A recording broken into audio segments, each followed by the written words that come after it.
coming up on Double Tap TV. Believe it or not, it's been 10 years since the launch of VoiceOver on the iPhone. We talk about that and how it's impacted others around the globe. The latest tech, Second place, with a total of 5 points. interviews, Great advantage of that is it's very simple, it's very easy to use. accessibility. This is Double Tap TV. Hi, everyone, and welcome to Double Tap TV. I am Marco Flallo, joined by Stephen Scott. And this week, a familiar voice, if you listen to AMI.ca, Joeita Gupta joins us. Joeita, thank you for being here with us on Double Tap TV. Thank you so much for having me. It's a pleasure. Stephen, 10 years of voiceover. What was the date? It was June 19th, 2009, WWDC? 2009, yeah. I mean, unbelievable when you think about it, that 10 years has passed since the very first time we actually heard about, tried out, and used VoiceOver. And I'm going to be honest with you, it didn't have as positive a reaction to the blind world as I thought it might have. A lot of people were quite cynical about it.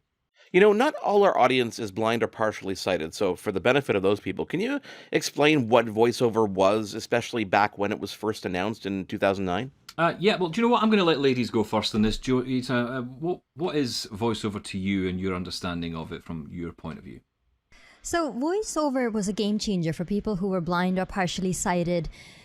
Before there was VoiceOver, you didn't have assistive technology incorporated into a phone. This was the first time that you had a smartphone that came equipped right out the box with text-to-speech software. So anything that was on the screen that a person who was fully sighted could see, now with VoiceOver, you'd be able to hear what somebody else could see. Well, I think the reason people weren't as keen on the idea was because of the fact that it was a touchscreen phone. So it was a touchscreen phone with a button on it. One button. And I think a lot of blind people like me thought, really, am I going to be able to use this? Is it just going to be a fad? Is this just something that, makes Apple look good? But in the end, it seemed to work out pretty well, I think it's fair to say, because blind people everywhere talk about using their iPhones. And, of course, Google phones. No, you're right. It's so funny you should mention it. 10 years is a long time, Stephen. I think I was a little skeptical, but I was converted pretty fast. Yeah, I mean, it was one of those things that when it came along, like I say, a lot of people probably thought, I know I did, I thought, really, is this going to work for us? And, when the App Store came along, I think we had even more questions. Because when the App Store came along, it brought along all these lovely apps, but a lot of them weren't particularly accessible. You're absolutely right. But remember, before I had a phone with VoiceOver, I remember that before that, I had one of those old flip phones. And the only part of that phone that was accessible were the buttons. And so I could make and receive phone calls. I couldn't answer text messages. I really couldn't do much else with my phone. So, I got to thinking, hey, it's not great, but it's still an improvement. Would you have ever thought back then when you were using your flip phone with those tactile buttons that there was ever going to be a device, anything like a smartphone or an iPhone, that would actually help you with your daily lives? No. I don't know. I never gave it a lot of thought because I suppose we didn't know then what the smartphone would become. And that was universal, whether you were blind or not. I don't think anybody fully thought out the idea that one day we'd be doing banking on our phones or, booking a hotel room or, booking a flight. No one thought those things would be possible on a smartphone. When we started to realize the possibility, blind people, who I think, Joeita, we're kind of upfront with technology. I think even though we might not all be particularly tech savvy in every way, we're not all nerds and geeks, but we do tend to try things out first because we kind of want to know, is this going to work for us? Absolutely. And Stephen, it's funny. You must be reading my mind because that's exactly what I was thinking. I think none of us has reckoned with the evolution in smartphone technology. As for me, I waited for other people to try it. I just started to hear really good things about the iPhone on Facebook. That was just around the time that Facebook was getting started, way back when. And people were saying, oh, I'm visually impaired and I'm using an iPhone. And I thought, why not take a plunge? But I waited for other people to try it out first. And once I knew for sure that the technology worked, that VoiceOver is so seamless, Christmas. That's when I myself took the plunge. Can either of you think of a situation where you might actually switch off the iPhone, or has it become just such a daily habit and a part of your life that the thought of it is just so unheard of? I couldn't do it. Stephen, I think you have more of a sense of adventure than I do. But I was sitting there and thinking about the dystopian future where I wouldn't have an iPhone. No, I'm an iPhone super fan. You are not going to hurt my eye feelings.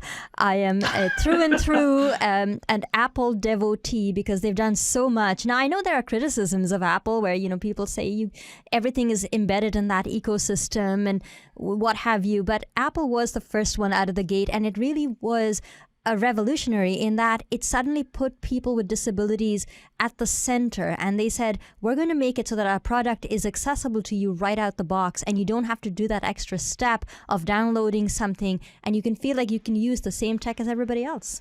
I think blind people are quite inherently loyal, right? I mean, when you think about technology especially, you get used to something. I suppose it's like, I always used to say to my mother, stop moving the furniture around, because she would love to move her furniture, move the sofa, all that stuff. And I'd be like, stop doing it because I keep falling over things. You got to keep things familiar for me. And when you get something familiar and in a familiar way, you tend not to want to change it. So jumping around, Mark, and I hate to throw you under the bus as the sighted guy, but you are. You can just pick up an Android phone, try it out, love it, hate it, whatever. But for us, it's like, well, we've got to learn this whole new language, essentially, to make sure we know it'll work for us. And then once we've learnt that language, does it apply to all the things we need it to apply to? And I don't mean it to sound serious, but it's like it's so much more considered when it's us, rather than when you can just sort of pick up and go, yeah, it's fine, or no, I hate it, or it's terrible, or whatever. Yeah, it's a much more, I guess it's a much more invested decision, I guess. Yeah, absolutely. And the other thing is, I'm not a nerd. I don't live, breathe, and eat and sleep tech. But I am a very busy person. The iPhone was a game changer. It came out at a time, and VoiceOver came out at a time when I was graduating university. I was looking for my first job. And you cannot imagine the confidence boost. I know this is a bit of a stretch, but it's not really. When you think about applying for a job interview and knowing that you could access the same tech as everybody else, that you didn't have to talk to your employer about needing something special or something extra. I could use an iPhone for my job and just turn on VoiceOver, end of story. And that was a much needed confidence boost when I was young and unprepared for the world of work. But now that I'm so busy and I have so much on the go, the familiarity with VoiceOver stems more from the fact that I don't have the time to learn something new. But that's the point, though, isn't it? That you're in a position, Joita, where you're not a nerd, right? So that's cool. But you're in a position where you want to use this technology. You want to use mainstream technology as well, the same kit that everyone else is using, and you don't want to really have to go down the specialist route if you can avoid it. That must have been a huge difference between where you were with your flip phone with special buttons to now with this, this smartphone that everybody else has. Well, my social life improved considerably, not because I had a cool phone, but because for whatever reason, my friends thought that I could read text messages on the flip phone, which I never could. So they would, talk to me the next day and say, why didn't you come to the party we invited you to? Didn't you see my text messages? No, I did not. So with the iPhone, I could suddenly start to read text messages and I had a life again. And of course, Twitter, Facebook and all that, the social world that has now enveloped us all, I don't know how I would be able to keep up without a smartphone and its accessibility, because there's so much. I mean, I love using Twitter on my computer, but there's no way I could keep up with it without being able to jump onto the phone of an evening and just check out what's happening on Twitter or check out what's happening with friends and family on Facebook. So, yeah, it's a real game changer in a lot of different ways, and I think that's a really interesting point, that it's a very social thing. It's actually, although ironically, smartphones are blamed for making us all antisocial, in a lot of ways, it helped you become more social. Guys, we're going to keep this conversation going, but we're going to take a quick break first. When we come back, some very cool opinions and some history from people who've been sending us some video. If you want to send us some video, lots of ways you can do that. Send us an email to feedback@AMI.ca, or you can use our Twitter address, which is @DoubleTapCanada.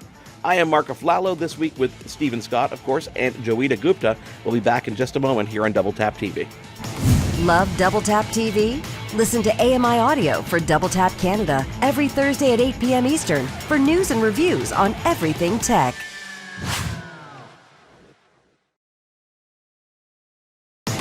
Welcome back to Double Tap TV. Welcome back to Double Tap TV. I am Mark Aflalo with Stephen Scott, and this week a familiar voice. If you're familiar with the AMI audio platform, Joeita Gupta joins us. Stephen, lots of opinions on this topic of voiceover, aren't there? Yeah, so we're talking about VoiceOver, of course, being 10 years old, and I thought it'd be interesting to hear people's thoughts from around the world about their view of VoiceOver 10 years ago compared to where it is now. Hey Double Tappers, it's Robin from Warwick in England here. Happy anniversary, VoiceOver, 10 years on the iPhone. I didn't get my first iPhone until the iPhone 4. I've got no idea why I waited a whole year, but I have never looked back. It's been an absolute life changer to use exactly the same technology as everybody else. My name's Ken Reid and I live near Edinburgh.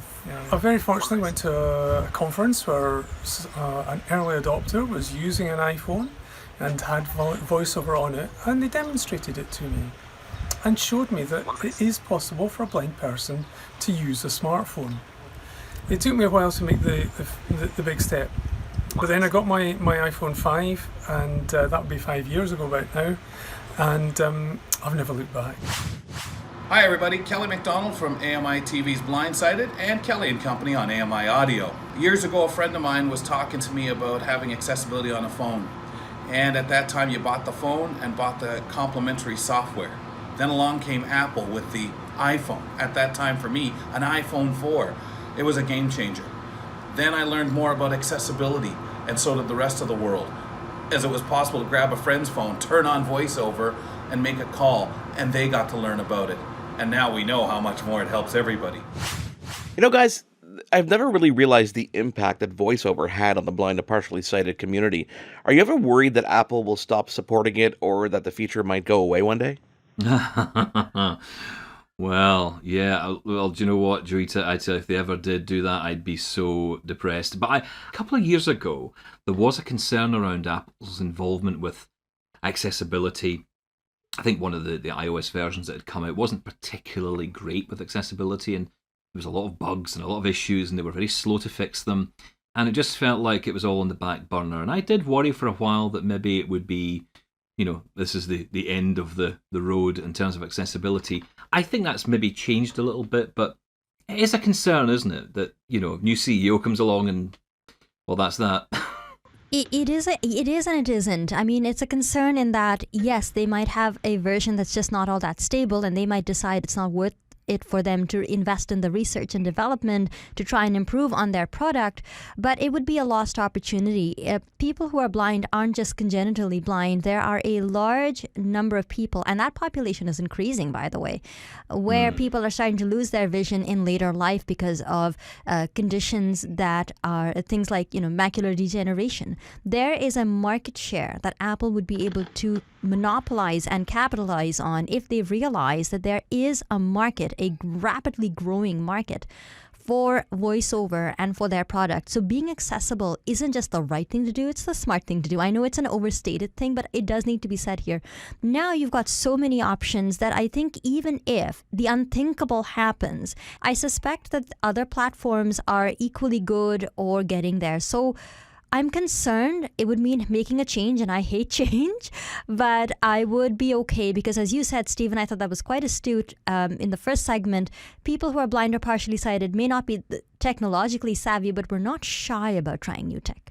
I suppose it is a bit of a conspiracy theory. I probably don't think in my heart of hearts, it's not 2 a.m. and I'm not drunk, so I can say this, that, I probably don't feel that it's going to disappear anytime soon. However, I just worry, and I think the worry stems from our ability as a community, as a blind community, to stand up and talk about this more. That's why I love doing this show. That's why I love doing the radio show, because do you know what? It's about telling people this stuff is out there and making them realize. And I think your point about the number of people who are losing their sight is a massive one. So I think we need to make accessibility more mainstream for everyone. We've made the devices accessible to us. Now let's make accessibility available for everyone, I think. I think Apple's doing a pretty good job. They're actually embedding this feature into their whole ecosystem, so it allows even third-party developers to access the APIs and access the tools to make it just naturally part of everything they're doing in there. So I think the thought of it going away really is something of the past because they're so invested in the feature, especially for everybody who's obviously using it today. So I think they're in it for the long haul here, guys. I think it's absolutely right that everybody should try it out, because that's how we keep accessibility working for everybody. The thing is, my worry is, and I get a little bit concerned around the whole kind of sexiness of disability from time to time. Companies who talk about it, and they'll say, "Oh, look, we're here for disabled people," and they show nice videos, and it's all very lovely. And then we sort of get pushed back into our box again and told, "Right, you go and sit over there now." I don't want that to happen with this. I want us to still be part of the world out there, not just some placement every so often when someone feels like it wants to look as if they're doing good. It's not, to me, accessibility is not a doing good thing. It's the, as you said, Joita, it's the right thing to do. It's the important thing to do, because who knows who among us might end up with a disability. And I'm not talking about, in our case, blindness or visual impairment. We could end up with any number of additional disabilities, hearing problems, motor dexterity problems. What do we do then? Well, we need to be able to use the technology that we've always used, I would hope, because, of course, that has become so integral to our lives. And that's why it needs to stay. So I think it will, but I just kind of, I just want to keep the conversation going as much as possible. And the conversation is an important one. I mean, the idea of universal design in tech is really key. Accessibility isn't a box that you're checking off to try and keep your investors happy. It's about recognizing that there is a diversity of experience within your target audience. So even if you're reaching out to seemingly young, techno-savvy yuppies, you're still going to get a range of experience there, and you want to make it so that your product is a versatile product that embraces that diversity. Guys, I've got a really cool Twitter question lined up, so we're going to take a quick break here on Double Tap TV. I am Mark Aflalo, joined by Stephen Scott, and this week, Joita Gupta. Stick around. For more great Double Tap TV content, visit AMI.ca/DoubleTap.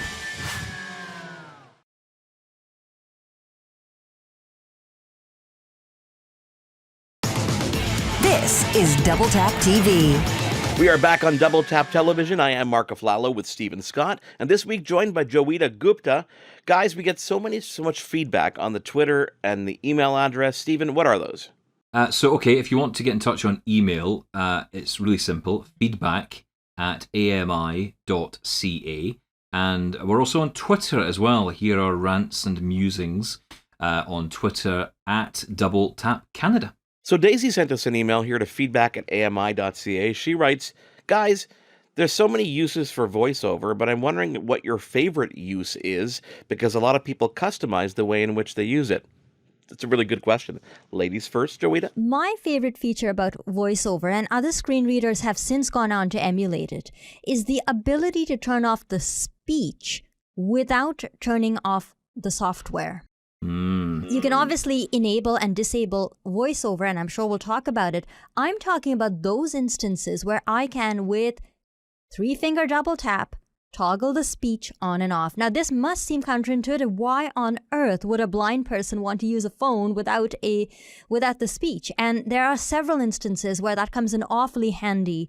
For example, if I'm at a meeting or having a conversation, and I don't want my phone to start providing color commentary off on the side. Or if I'm wanting to work out at the gym and I want my music, but I don't want VoiceOver talking over my music or running in parallel with my music. There are many instances where it is so easy and so intuitive that I've loved it. And I know that JAWS for Windows, which is the other software program that I use quite often, has that feature built in as well. But that wasn't until a much later version of the software. But with VoiceOver, you've been able to do that from day one. And I've loved how intuitive that is, realizing that someone who's blind may occasionally want to mute the software without turning it off, because it can be a hassle to wait to have it turned on. But with VoiceOver still running in the background but no speech, I can still keep screen curtain on. That means I can save on my battery, etc., etc. Yeah, that's the key. That's the great thing about it, isn't it? That you can have it on, VoiceOver's on, it's still working away in the background doing what it's doing, but you can just access it when you need it. I mean, I totally understand what you're saying about meetings. I've never been to a gym in my life. I mean, I've passed by them in a taxi, I think, but that's about it. On that point, though, turning VoiceOver on and off, I remember saying to a friend of mine, I'd managed to turn off VoiceOver one day, and I thought, I'm really confused. How am I going to turn this back on without getting a magnifying glass out, using what's left of my vision to try and get this back on? And then a friend of mine said, really simple, and I've got my iPhone here, and my iPhone is currently off. All I do is hold in the home button, which on my phone's actually on the right-hand side, and I just hold that button in, and that activates Siri, which of course is the speech assistant or the voice assistant that's inside all iPhones. And all I do is I hold that button in, turn on... I didn't catch that. It never works when you live demo, does it? I hold that button in, turn on VoiceOver. Okay, I've turned on VoiceOver. And that's it. I've literally just turned VoiceOver on by asking Siri to turn on VoiceOver. And do you know what? It's one of those things that when you learn about how to do it, you think, why did I not know that? Why did I not think of that? But it's a really simple feature, and it works. It sure does. The other one, can I just mention one other? And this is really a wonderful feature for anyone who's at that point in their life where their vision is good enough perhaps just to use the phone and no more. But when you go into, say, an article online, the text is just too small to read. And maybe for whatever reason, you can't enlarge the font. There's a feature which is under settings, and then you go into accessibility, and then you go into speech, and it's called Speak Screen. And when you turn that on, it doesn't work with VoiceOver on. That's the only problem. But what does happen is when you take your fingers, so I'm going to go to a website, I'm on AMI.ca. How much of a SWAT am I? So I'm on the website, and I've just gone to a bit of text. So I've got a bit of text on the screen. This is from an article on the AMI.ca website. So all I'm going to do is I'm going to take two fingers and I'm going to swipe down from near the top of the screen. And what will happen is a little box will appear on the screen, and it will have play controls in it, and it will start to speak what the screen sees. So let's try that. Episode description. The CNIB in Calgary hosted an all-expenses-paid employment skills bootcamp to prepare 12 participants for the workforce. Keywords: ATW, AMI this week, CNIB Employment Bootcamp, CNIB. So what's happening there, I'll just pause it. What's happening there is it's actually reading out what the screen sees. Now, if, for example, you're on an episode description, as I was there was that text said episode description and then a whole pile of text below it, it'll just read that out. Let me put you both on the spot here for a second and ask you this question. If there was one thing, and we'll go to Joita, we'll go to you first. If there was one feature or one thing about VoiceOver that you either use or you wish it had to make your life better, what would that be? Or is there nothing? Or do you feel fulfilled with what it offers you today? Well, me personally, I'm quite happy with what I have, and the phone seems to be meeting all of my needs, so I'm good at the moment. I don't know if you agree with this, Joita, but users of JAWS, right, are used to a voice on JAWS. The standard voice is called Eloquence. That's that very robotic male voice that you get with JAWS. I'd like that on my iPhone, please. No, I listen to that thing all the time. You get sick of it, do you? No, well, honestly, what I love about it is that... Okay, let's try to end things on a positive note, okay? Joita Gupta, thank you so much for being here. We cannot wait to have you on again. And for everybody else out there, thank you for being here on Double Tap TV. On behalf of Joita Gupta and Stephen Scott, I am Mark Aflalo. We'll see you again here soon. For more great Double Tap TV content, visit AMI.ca/doubletap. Hosted by Mark Aflalo and Stephen Scott. Contributor Joita Gupta. Editing Molitar and Mark Aflalo. Integrated Described Video Specialist Ron Rickford. Coordinating Producer Jennifer Johnson. Director Production Karen Nye. Director Programming Brian Perdue. VP Programming and Production John Melville. President and CEO David Arrington. Copyright 2019 Accessible Media Inc.